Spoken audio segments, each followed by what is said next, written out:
आज दुनिया की मशहूर शिक्षा है। मुझे नहीं पता कि ये मुंबई में कितनी मशहूर है, पर पश्चिम में ये चीज़ें बहुत मशहूर हो गई हैं। कोई आपसे कहता है इस पल में जियो, कोई आपसे कहता है बस छोड़ दो सब ठीक हो जाएगा।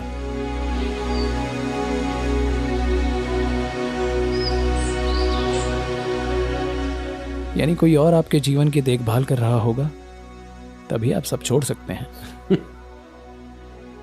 कोई आपसे कहता है एक बार में बस एक काम करें, ऐसे नहीं।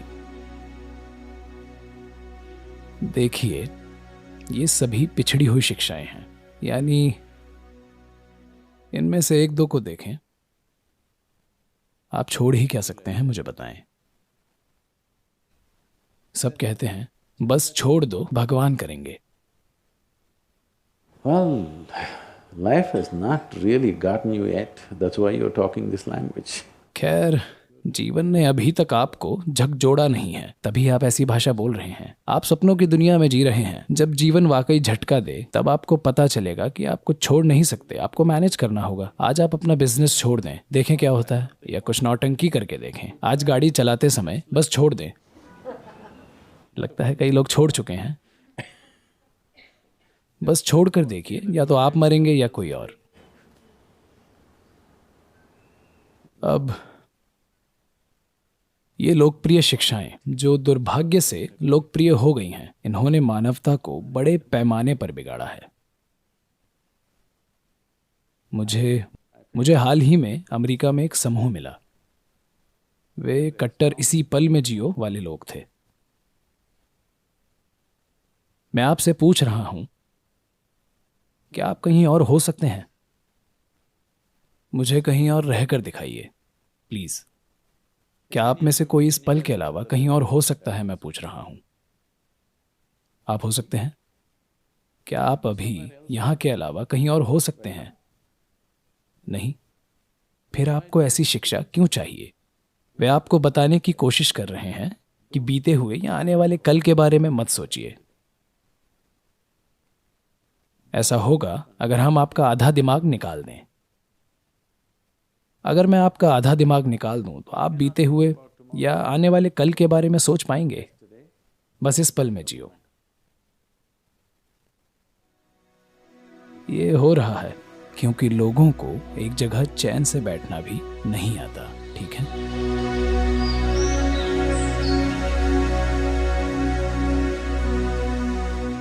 तो लोग ऐसे उपाय खोज रहे हैं। शंकरन पिल्लई ने अमेरिका में एक फार्मेसी खोली, और एक दिन उसे कोई काम था, कोई छोटा काम जो उसे करना था। तो उसने अपने किशोर बेटे से कहा, प्लीज 1 घंटे के लिए दुकान की देखभाल करो, मैं आता हूं। लड़के ने कहा, कोई बात नहीं डैड। तो वो बाहर गया। 1 घंटे बाद वो वापस आया। जब वो वापस आया तो दुकान के सामने एक आदमी था जो खंबे को गले लगा कर खड़ा था। उसकी आंखों की पुतलियां ऊपर चढ़ रही थीं और वो बिल्कुल पागल लग रहा था। शंकरन ने उसे देखा कि वो आदमी दुकान में जाना चाहता है या दुकान से आ रहा है, कुछ पता नहीं। तो उसने उसे देखा और अंदर जाकर अपने बेटे से पूछा, वो आदमी कौन है जो इस तरह खंबे को गले लगा रहा है? क्या वो हमारा कस्टमर है? लड़के ने कहा, हाँ डैड, वो हमारा कस्टमर है। तुमने उसे क्या दिया? ओह, उसे काली खांसी थी, तो मैंने उसे जुलाब की दवाई दी और उसे यहीं पर गोलियां खिला दी, सारी गोलियां। उसने कहा, क्या काली खांसी के लिए तुमने उसे जुलाब की दवाई दी? क्यों? अरे डैड, उसे देखिए, क्या अब उसमें खांसने की हिम्मत है?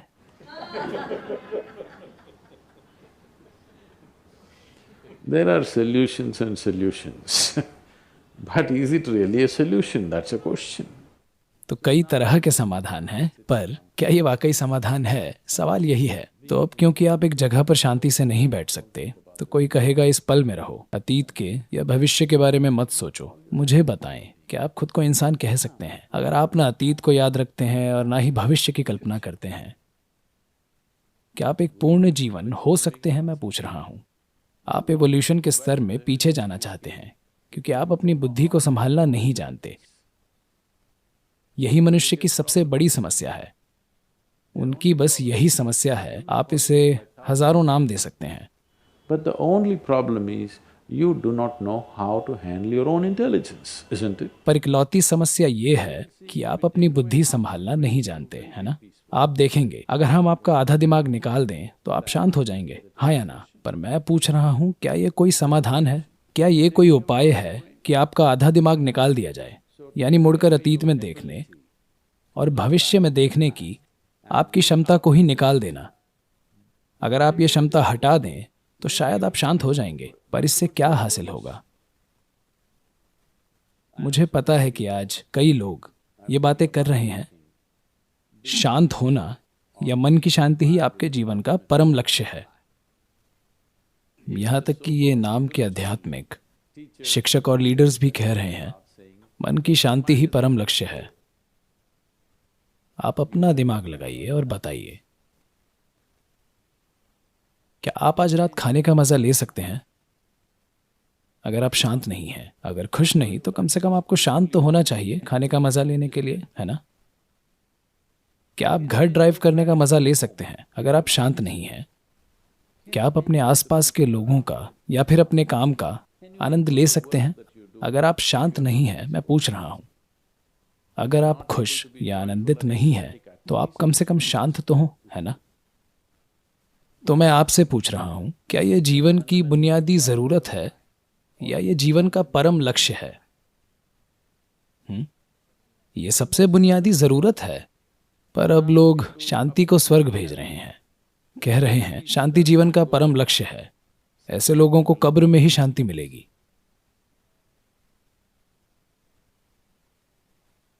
जो चीज आपको नहीं मिलती वो एक स्वर्ग की चीज बन जाती है। आज आप शांति कहें तो लोग कहते हैं दिव्य शांति। आप प्रेम कहें तो लोग कहते हैं दिव्य प्रेम। आप आनंद कहें तो लोग कहते हैं दिव्य आनंद। मनुष्य इस सब के काबिल है ना? शांत रहना, खुश रहना, प्रेममय होना, आनंदित होना, ये सभी इंसानी गुण हैं, हाँ या ना? अगर आप चाहें तो आप शांत हो सकते हैं, आप प्रेमपूर्ण और आनंदित हो सकते हैं, पर इन सभी चीजों को स्वर्ग में एक्सपोर्ट किया जा चुका है। तो इन सभी शिक्षाओं के कारण ये सरल पहलू जटिल हो गए हैं। मैं कह रहा हूं, शिक्षा चाहे कहीं से भी आए, चाहे वो मेरी शिक्षा हो या किसी और की, उसे एक तरफ रख दीजिए। बस अपनी बुद्धि लगाएं। आप मेरी बुद्धि नहीं लगा सकते, ठीक है? आप शायद मेरे ज्ञान का इस्तेमाल कर सकते हैं, पर आप मेरी नहीं, सिर्फ अपनी बुद्धि लगा सकते हैं। तो अपनी बुद्धि के साथ प्रयोग करें। अगर ये मददगार हो तो करते रहिए, अगर मददगार ना हो तो इसे कल सुबह छोड़ दें। इसे एक और दिन जारी रखने की जरूरत नहीं है, पर पहले ये तय कीजिए, आप सांत्वना खोज रहे हैं या समाधान खोज रहे हैं? अगर आप सांत्वना खोज रहे हैं तो किसी भी चीज में विश्वास करें, यह काम करेगा, समझे? मान लीजिए कि जीवन का स्रोत इस बल्ब में है और हर दिन ऐसा कीजिए, यह काम करेगा। आप जो कर रहे हैं वो बस एक सस्ता मनोरोग इलाज है। Yes, you're trying to manage your psychological space with something, using an anchor outside. हाँ, आप बाहर से मदद लेकर अपनी मानसिक हलचल को मैनेज करने की कोशिश कर रहे हैं। ये ठीक है, मैं ये नहीं कह रहा कि ये गलत है। अगर आपको जरूरत है तो आप ऐसा कर सकते हैं, पर अगर ये आपकी जरूरत नहीं है, अगर आप जीवन का परम समाधान चाहते हैं, तो आपको किसी और चीज की जरूरत है जो ऐसी लोकप्रिय शिक्षाओं से नहीं मिलेगा। आपको जीवन के एक आयाम से दूसरे आयाम में ले जाने के लिए एक शक्तिशाली बल की जरूरत है। तो जब ऐसी जरूरत महसूस हो, जब ऐसी तड़प हो, तभी आपको अध्यात्म की तलाश करनी चाहिए, वरना बस कुछ कर लीजिए, पहाड़ पर चढ़ जाइए, ये काम करेगा, मैं बता रहा हूँ। आपका आत्मविश्वास बढ़ जाएगा। हाँ, पहाड़ पर चढ़ें, समुद्र में तैरें, ये सब चीज़ें आपके आत्मविश्वास को मजबूत बनाएंगी। या किसी चीज़ में विश्वास करें, पर आप हासिल क्या करना चाहते हैं, आपकी ज़रूरत क्या है, ये आपको ही देखना होगा। क्या आपको परम तत्व जानना है, या आप सिर्फ अपने मानसिक नाटक को मैनेज करने की कोशिश में हैं? सबसे पहले आपको ये फर्क करना होगा।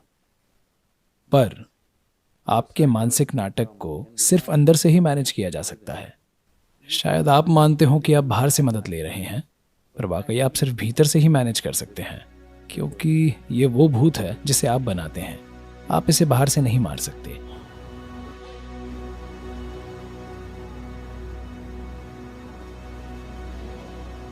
तो सभी शिक्षाएं छोड़ दें, आप ठीक हो जाएंगे।